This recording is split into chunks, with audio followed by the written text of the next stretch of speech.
नमस्कार दोस्तों, स्वागत है आप सभी का आज के इस महत्वपूर्ण क्लास में। बात करते हैं जीएस के एमसीक्यू की। हिस्ट्री, पॉलिटी, ज्योग्राफी के पढ़े हुए टॉपिक जो आपने अभी तक पढ़े हैं, उसमें क्या पढ़ा, क्या छोड़ा, क्या सीखा, क्या और बताना है, इन सारी बातों पर चर्चा करेंगे। शुरुआत करते हैं सबसे पहले संविधान से। तो पहला क्वेश्चन है, प्रारूप समिति के सदस्य नहीं थे। कल ही मैंने पढ़ाया था कि ड्राफ्टिंग कमेटी में टोटल 7 मेंबर थे। ए एम के तो इसमें अय्यर होंगे, खेतान होंगे, मुंशी जी होंगे, सरदार पटेल नहीं होंगे। तो सरदार पटेल इसमें आंसर नहीं होगा, जबकि अय्यर, आयंगर, अंबेडकर, मुंशी, मित्रा, खान, खेतान और कृष्णमचारी। प्रारूप समिति के अध्यक्ष कौन थे? 29 अगस्त 1947 को प्रारूप समिति बनी थी और उसके अध्यक्ष थे डॉक्टर अंबेडकर। आगे, संविधान सभा में किस प्रांत का प्रतिनिधित्व सबसे अधिक था? संविधान सभा में 296 सीटों पर चुनाव हुए थे। सबसे अधिक सीटें थीं संयुक्त प्रांत, जो आज का उत्तर प्रदेश है। नंबर 2 पर मुस्लिम लीग थी, जो 73 सीटों पर समेट के रह गई। कैबिनेट मिशन की योजना के अनुसार संविधान सभा ने प्रत्येक प्रांत की सीटों की संख्या निर्धारित करने के लिए क्या रेशियो रखा था जनसंख्या का? मैंने बताया था कि कैबिनेट मिशन की योजना के आधार पर एक सीट पर 10 लाख जनसंख्या निर्धारित की गई और इस रेशियो के आधार पर टोटल 389 सीटें बनती हैं, जिसमें 296 सीटों पर चुनाव हुए थे और 93 सीटें नामांकित थी देशी रियासतों के लिए।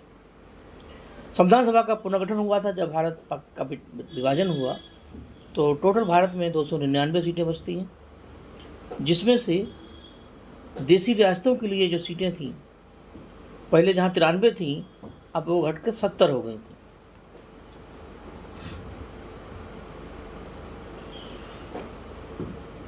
संविधान सभा में विभिन्न प्रांतों के लिए 292 सदस्यों का निर्वाचन होना था।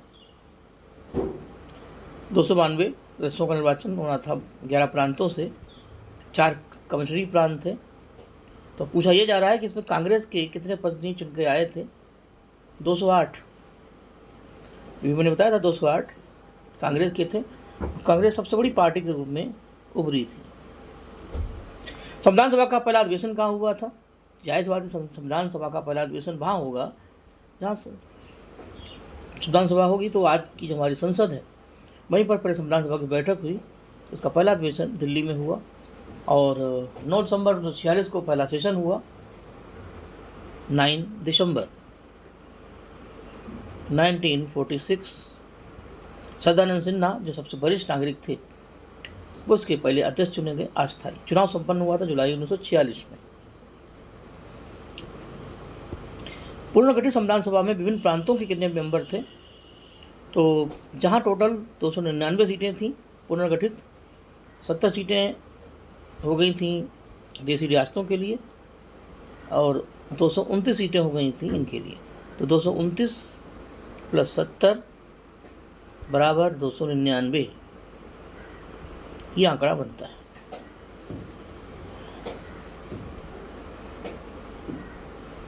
पुनर्गठित के फलस्वरूप 1947 में संविधान सभा के सदस्यों की संख्या कितनी हो गई? अभी मैंने ये आपको समझाया कि जहाँ पहले 389 सीटें थीं, पुनर्गठन के बाद 299 हो गई, जिसमें 229 प्रांतों के लिए 70 सीटें देशी रियासतों के लिए। कैबिनेट मिशन योजना के अनुसार संविधान सभा में कुल सदस्य कितने होने थे? 389 सदस्य टोटल होने थे। इसमें 296 सीटों पर चुनाव होने थे और 93 सीटों पर देशी रियासतों के द्वारा का मनोनयन होना था, जिसमें निर्वाचन का ऑप्शन या विकल्प नहीं था।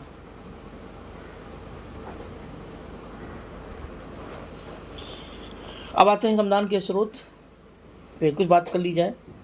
संविधान द्वारा प्रदत्त मौलिक अधिकारों के स्थगन संबंधी कार्यपालिका के अधिकारों को किस देश के संविधान से लिया गया? मौलिक अधिकारों का स्थगन कब होता है? जब इमरजेंसी लगती, आपात व्यवस्था जब होती है। और आपात व्यवस्था के लिए हमने व्यवस्था ली है जर्मनी से। तो जर्मनी के आपात व्यवस्था में मौलिक अधिकार में अनुच्छेद 19 की सीमाएं सुविधाएं कुछ हद तक सीमित हो जाती हैं, इसलिए इसका आंसर होगा जर्मनी। मौलिक अधिकार कहाँ से लिए गए, ये क्वेश्चन अगर आता तो हमारा आंसर हो जाता अमेरिका। संविधान में मूल कर्तव्य कहाँ से लिए गए, मूल कर्तव्य आयरलैंड, पूर्व सोवियत संघ या रसिया, रूस। अमेरिका से लिए थे हमने मौलिक अधिकार, आयरलैंड से लिए थे डीपीएसपी, और फ्रांस से लिया हमने रिपब्लिकन सिस्टम। ये भी सब आप रिवाइज करते चलें। विधि के समझ समानता, कानून की नज़र में सब समान होंगे, कानून कैसे बनता है, ये सब हमने इंग्लैंड से लिया। संविधान के संरक्षण के रूप में सर्वोच्च न्यायालय का अधिकार, सर्वोच्च न्यायालय जहाँ न्यायपालिका की बात आ जाती है वहाँ आंखें बंद करके हम अमेरिका को लगा सकते हैं कि जहाँ न्याय है वहाँ अमेरिका है, जहाँ संसद विधायिका है वहाँ ब्रिटेन है, और जहाँ संघ है वहाँ कनाडा है। भारत संविधान में राजनीतिक तत्वों की संकल्पना कहाँ से ली गई, अभी मैंने बताया था डीपीएसपी जो संविधान का चौथा लेसन है, ये आयरलैंड के संविधान से लिया गया।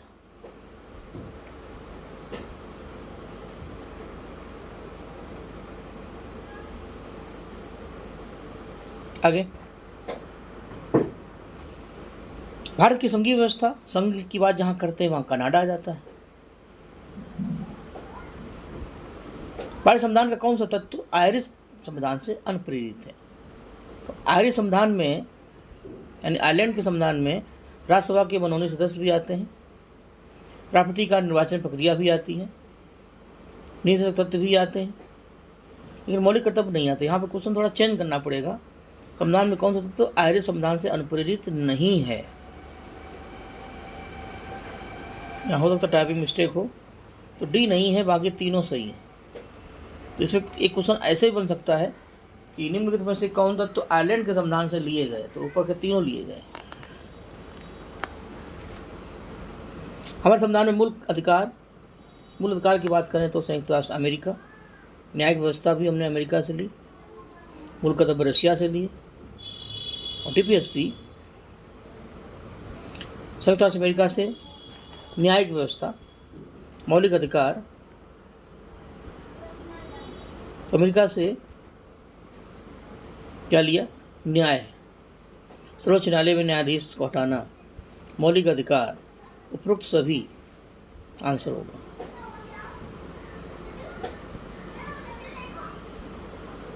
तैंतीसवें संविधान संशोधन के द्वारा संविधान में कौन सी अनुसूची जोड़ी गई, 73वां संविधान संशोधन हुआ तो संविधान में 11वीं अनुसूची जोड़ी गई, जिसके अनुसार ग्राम पंचायतों को 29 विषयों पर कानून बनाने का अधिकार दिया गया। तो 74वें संविधान संशोधन में आगे बढ़िए, 74वां संविधान संशोधन जो आया वो नगर निकायों से संबंधित था, और इसमें 12वीं अनुसूची जोड़ी गई, इसमें 18 विषय दिए गए नगर निकायों को।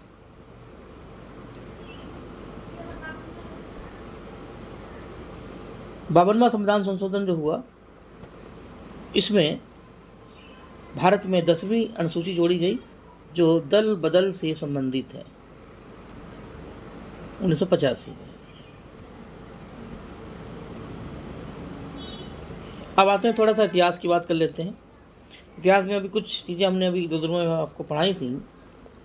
तो देखिए, द्वैत शासन हमने बताया था आपको, जब अंग्रेजों ने भारत में विस्तार किया, बंगाल में प्लासी बक्सर युद्ध के बाद द्वैत शासन की शुरुआत की। लॉर्ड क्लाइव के समय ये शासन शुरू हुआ था, और क्लाइव ने इसको शुरू किया था 1665 से।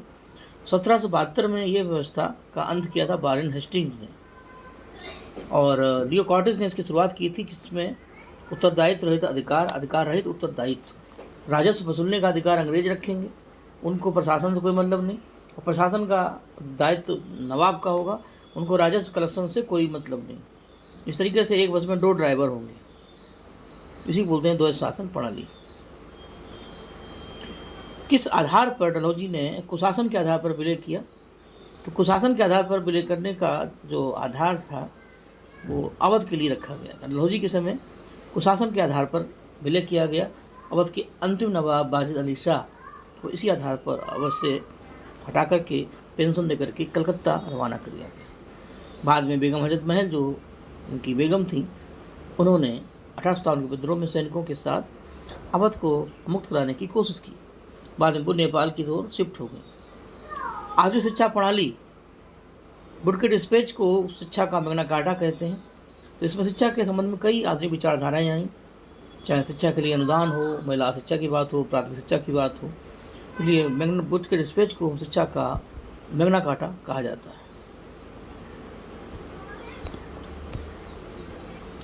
महाराजा रणजीत सिंह चूँकि पंजाब से संबंधित हैं, अंग्रेज़ों का पंजाब के साथ जो रिलेशन था वो हमने आपको बताया था। तो रणजीत सिंह शुक्र चक्रिया नस्ल के थे और इनके बाद जो उनके उत्तराधिकारी बनते हैं उसमें इसको रख 9 से दी, आप अपनी कॉपी में लिख लीजिएगा। ये 5 नाम हैं जो बनेगा रख 9 से दी।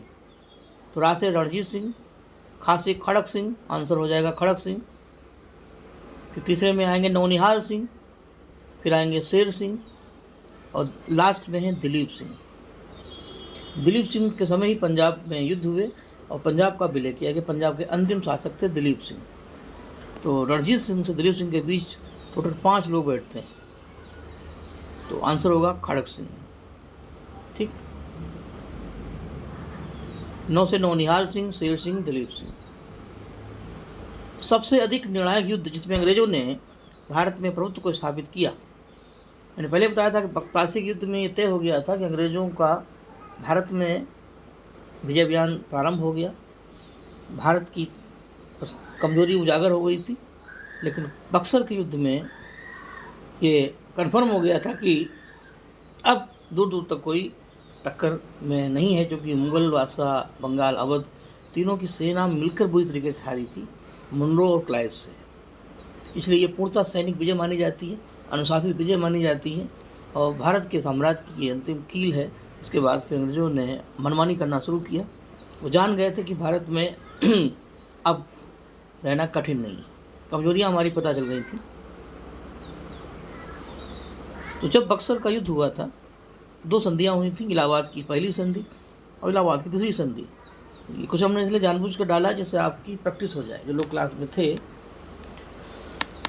तो प्रश्न से पूछा जाता है इलाहाबाद की पहली संधि किसके बीच हुई, दूसरी संधि किसके बीच हुई। तो पहले तो ये ध्यान रखना कि इलाहाबाद की दोनों संधियाँ कब हुई, अगस्त में 65 में। जो पहली वाली संधि है वो 12 अगस्त को होती है।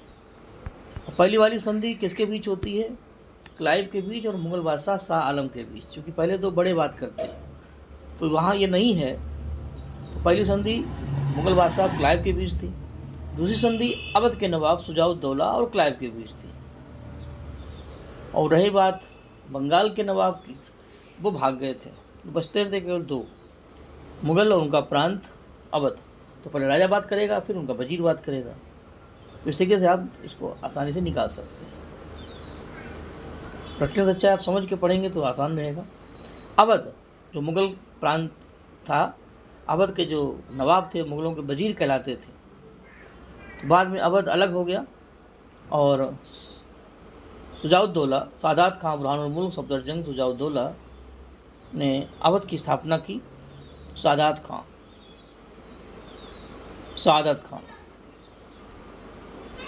प्लासी के युद्ध के बाद एक कवि थे जिन्होंने एक लाइन बोली थी कि प्लासी के युद्ध के बाद भारत के लिए शाश्वत दुख की काली रात शुरू हो गई। ये बंगाल के बंगला कवि हैं नवीन चंद्र सेन, उनका स्टेटमेंट था। कौन सुमेलित नहीं है,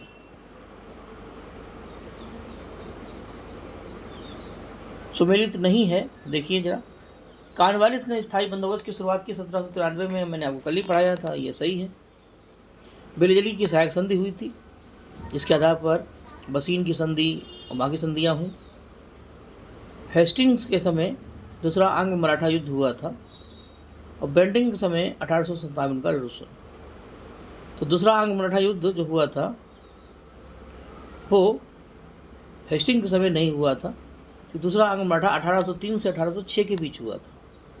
1799 में बसीन की संधि शुरू हुई, 1802, 3, 4, 5, 6। तो यहाँ भी आंसर होगा लॉर्ड बेलेजली, ये गलत होगा। लॉर्ड बेलेजली इसमें भी आ जाएंगे, क्योंकि दूसरा आंग्ल मराठा युद्ध 1803 से 1806 के बीच हुआ। क्योंकि 1802 में बसीन की संधि होती है पेशवा के साथ। फिर पेशवा के बाद बाकी के जो मराठा हैं, होलकर हैं, गायकवाड़, तरस रहते हैं, सिंधिया, ये बारी बारी से जाते हैं, हारते हैं, पसंद करके चले जाते हैं। तो इसीलिए दूसरे में हो जाएंगे वेलेजली। उसका सी आंसर गलत है।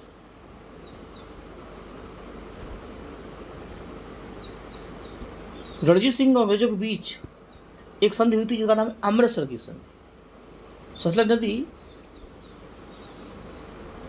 दोनों के साम्राज्य की सीमा मान ली गई। रणजीत सिंह और अंग्रेजों के बीच में सलह हुई कि सरल नदी के उधर का हिस्सा अंग्रेजों का रहेगा, अफगान प्रभावित, और पूर्व का हिस्सा जो है वो इनका रहेगा। तो सरल नदी को उसकी सीमा मान ली गई। तो अमृतसर की संधि रणजीत सिंह और मेटकाफ के बीच हुई थी, अंग्रेजों के जो थे गवर्नर जनरल चार्ल्स मेटकाफ। सुमिलित कीजिए, इसी मैनेज कर लीजिए, नीचे की जरूरत नहीं पड़ेगी, जगह कम है। लाहौर की संधि, भैरवाल की संधि, पंजाब का विलय। मैंने कल ही बताया था कि लाहौर की संधि पहले होती है, फिर भैरवाल की संधि होती है दिसंबर में, ये होती है अगस्त में, और फिर सेकेंड आंग्ल सिख युद्ध में डलहौजी के समय पंजाब का विलय हो जाता है 49 में। तो इसमें ABC सीधा सीधा हिसाब है, यानी पहला आंसर सही होगा।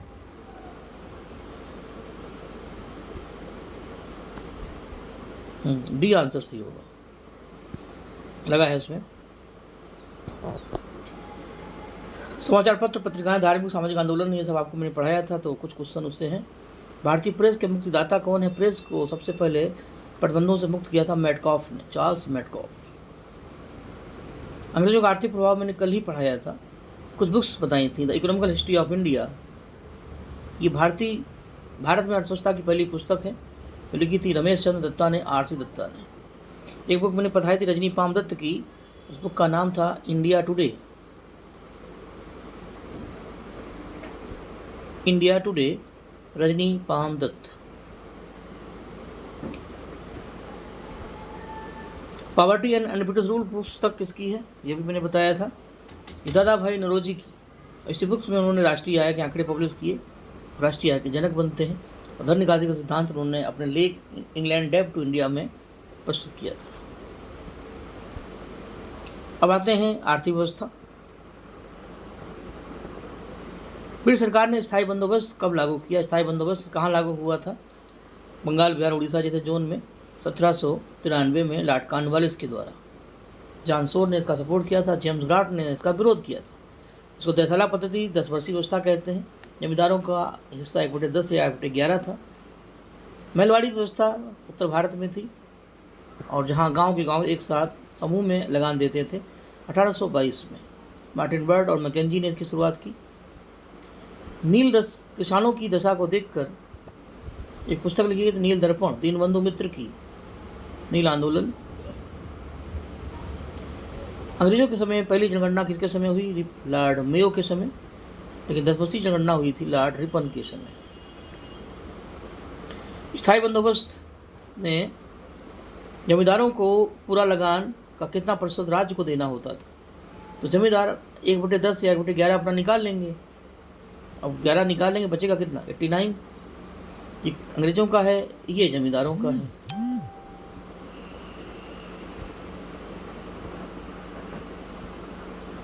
शिक्षा का मैग्ना कार्टा, अभी मैंने बताया कि महाधिकार पत्र बोलते हैं वुड के डिस्पैच को, 1814।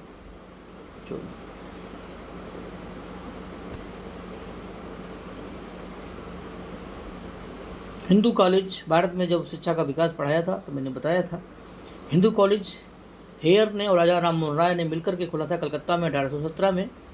पहला भारतीय कॉलेज था जो पाश्चात्य तरीके से शिक्षा देने की कोशिश कर रहा था। देखिए, जो पाश्चात्य पद्धति पर हाई एजुकेशन देने का पहला प्रयास था, जिसका धार्मिक शिक्षा से कोई संबंध नहीं था।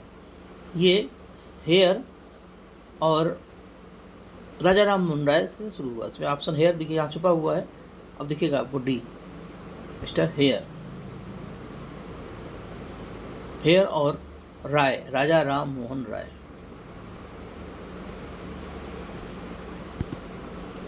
नेक्स्ट, अंग्रेजी शासन के समय भारत में आर्थिक दोहन यानी धन निकासी का सिद्धांत किसने प्रतिपादित किया? दादा भाई नौरोजी। कब किया? लंदन में। किस ईयर में किया? 1867 में। किस लेख में किया? इंग्लैंड डेब्ट टू इंडिया। क्या कहा? धन निकासी का सिद्धांत निर्धनता का, गरीबी का दुष्चक्र, circle, evils of all evil, बुराइयों में सबसे बड़ी बुराई है धन निकासी का सिद्धांत। क्योंकि बाल्टी में अगर छेद है, कितना पानी डालो वो रिश्ता रहेगा, कुछ बचेगा नहीं। तो भारत का पैसा भारत निकल रहा था, भारत गरीब से गरीब होता चला जा रहा था।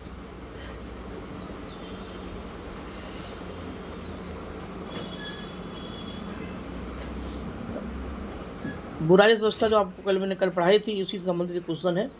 विकल्प इसी में आप बना दीजिए, ज़्यादा अच्छा ही सही रहेगा, आपकी प्रैक्टिस केवल होनी है। कॉर्नवालिस, ग्रांट और शोर ने सपोर्ट किया था, बहुत शोर किया था, और ग्रांट ने विरोध किया था। तो ये आंसर होगा ए। इसी माने आपकी प्रैक्टिस भी हो जाएगी। पहले रीड ने सबसे पहले रैयतवाड़ी व्यवस्था बारामहल जिले में शुरू की थी। फिर मुंडो ने 1820 में इसको शुरू किया था बॉम्बे प्रांत में। फिर आगे चल कर के एल्फिस्टन ने और बिगनेट ने भी इस व्यवस्था पर अपना सपोर्ट किया था। तो दूसरा भी सही है। मार्टिन बर्ड और मैकेंजी का संबंध है महलवाड़ी से। तो ले देकर के सीधा सीधा हिसाब है।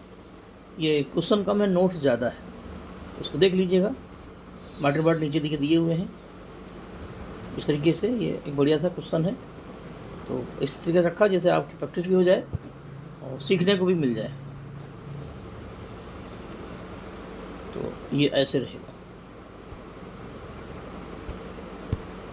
आओ देखिए बढ़िया क्वेश्चन। कल मैंने आपको बताया था कि अंग्रेजों के बुराजा सिस्टम में 19% पर थी जमींदारी व्यवस्था, स्थायी बंदोबस्त जो सबसे छोटी व्यवस्था थी, सबसे ओल्डेस्ट और सबसे शॉर्टेस्ट। रैयतवाड़ी व्यवस्था जो थी दक्षिण भारत में थी, सबसे बड़े क्षेत्र में थी 51% के आसपास, और 30% में थी महलवाड़ी। तो इसमें क्वेश्चन क्या दिया है? समस्त अंग्रेजी भारत की समस्त सर्वाधिक भूमि यानी 51% पर अपनाई गई भूराज व्यवस्था कौन सी थी? बताओ भैया। रैयतवाड़ी कहाँ पे थी? मद्रास और बॉम्बे प्रांत। किसने की? मुनरो, रीड, एल्फिस्टन, बिगनेट। तो ये सब चीज़ें बिल्कुल क्लियर होनी चाहिए। और 1820 में ये शुरू हुई। अब आप ये भी नहीं कह सकते सर क्वेश्चन पूछे कैसे जाते हैं, ये सब पूछे ही गए हैं और इसे आते भी हैं और आएंगे ही। अंग्रेजों द्वारा रैयतवाड़ी बंदोबस्त किसके द्वारा लागू किया गया था? रैयतवाड़ी यानी किसान डायरेक्ट देते थे। कहाँ लागू हुआ? तो बॉम्बे प्रांत और मद्रास। चेन्नई को मद्रास भी कह सकते हैं। तो डी आंसर हो जाएगा।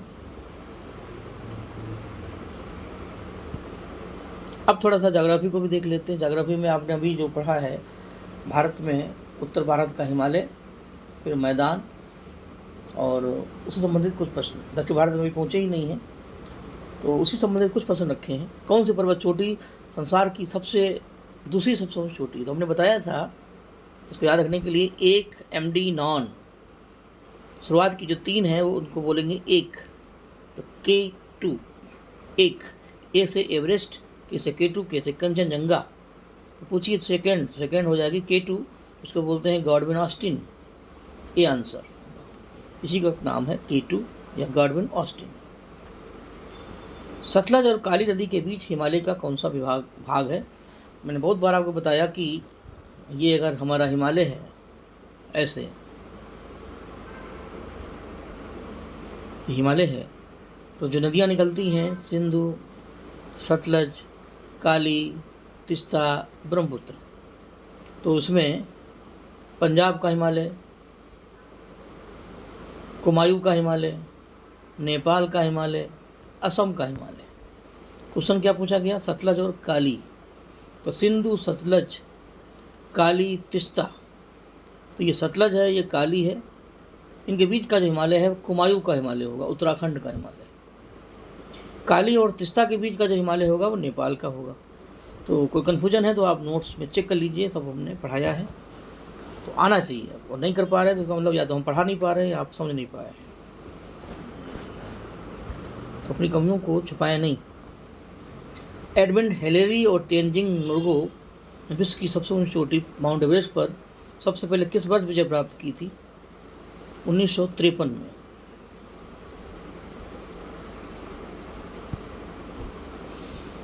देखिए उसी टाइप का एक क्वेश्चन और है, थोड़ा छोटा कर देते हैं।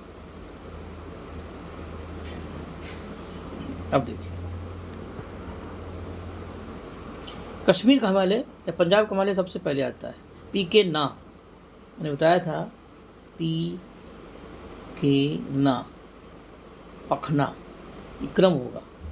पी से पंजाब का हिमालय, सतलज से, सिंधु से सतलज होगा, यानी ए का 3, सिंधु से सतलज। फिर होगा कुमायूं का हिमालय, सतलज से काली, सतलज से काली, बी का 1 होगा। फिर है नेपाल, काली से तिस्ता, 4 होगा। असम, तिस्ता से दिहांग, 2 होगा। इस टाइप का तो जो इससे पहले पढ़ा था सेम यही बनेंगे। नेपाल किस हिमालय के बीच में स्थित है? काली और तिस्ता के बीच। कौन सी पर्वत श्रेणी सबसे नवीन है?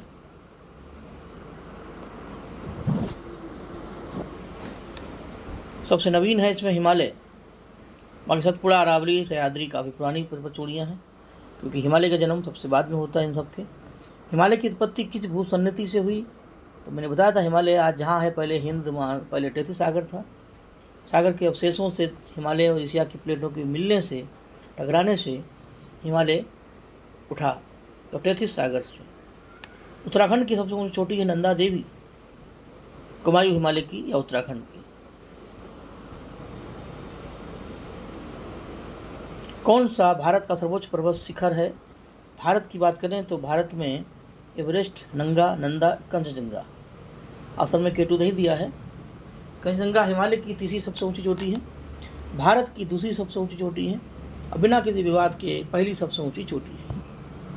काराकोरम पर्वत का पूरा नाम है, काराकोरम पर्वत श्रेणी, कृष्णगिरी, कृष्णगिरी।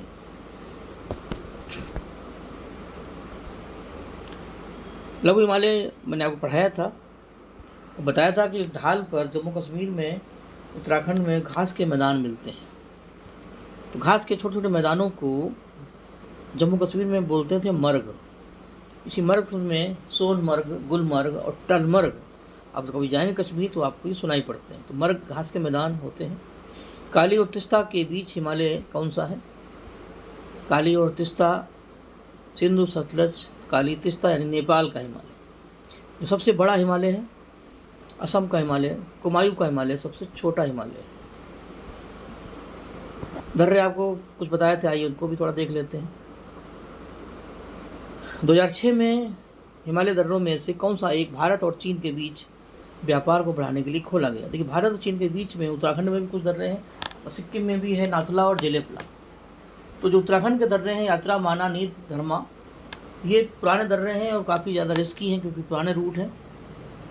लेकिन नाथुला दर्रा जो भारत चीन से जुड़ता है, तो हम चीन नाथुला दर्रा तक, गंगटोक तक फ्लाइट से या ट्रेन से पहुंच जाते हैं। वहाँ इस नाथुला दर्रा को पा करके हम चीन के रास्ते से सीधे कैलाश मानसरोवर पहुँचते हैं। लेकिन भारत चीन के बीच जब जब संबंध खराब हुए, तब नाथुला दर्रा बंद किया गया, कभी खुला कभी बंद हुआ। तो इस तरीके से भारत चीन के बीच आज भी व्यापार होता है, तो नाथुला दर्रे से। तो यही इसमें आंसर होगा। भोजला और जोजला ये दोनों दर्रे हैं जम्मू कश्मीर में।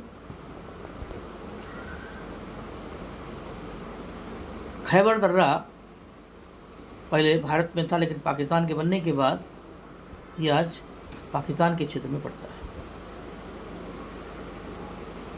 जोजला दर्रा जम्मू कश्मीर में अभी बताया था। आइए एक क्वेश्चन और ऐसे दिखेगा, इसमें ही देख लीजिए, वहाँ के नीचे मिल जाएगा। नाथुला दर्रा मैंने पूछा था, या तो क्वेश्चन डायरेक्शन वाइज आए कि पश्चिम से पूरब की ओर चलते हुए दर्रों का क्रम बताएं, या दर्रों को स्टेट से मिला दें। बस आप फैक्ट्स क्लियर होने चाहिए। नाथुला सिक्किम में पड़ता है। इसी दर्रे से भारत चीन के बीच व्यापार होता है। इका 3। बोमडिला अरुणाचल प्रदेश में है। बीकावन। तुजू दर्रा सिक्किम में है। शिवकला हिमाचल प्रदेश में है, जिससे सतलज नदी निकलती है। तो इस आधार पर इसमें आंसर होगा डी का 4, सी का 3। देखते हैं क्या है। डी का 4, सी का 3, सी का। तो ये इसमें ऑप्शन नहीं दिया है। तो जो जरा मणिपुर होगा, वो सॉरी, हाँ मणिपुर होगा। सी का 2, डी का 4। हाँ सी आंसर है इसमें। ठीक। कौन सा दर्रों में से कौन सा सतलज घाटी में पड़ता है? सतलज घाटी से सतलज नदी जिस दर्रे से निकलती है वो है शिवकला पास। ये हिमालय है, ये शिवकला पास है। होता क्या है, सतलज नदी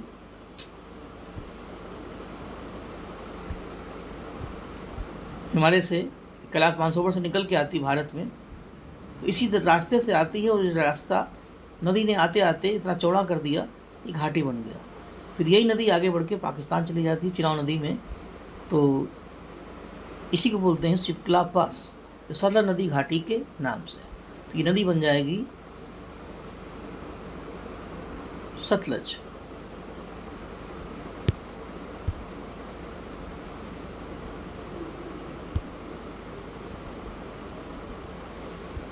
जोजिला दर्रा किसको जोड़ता है?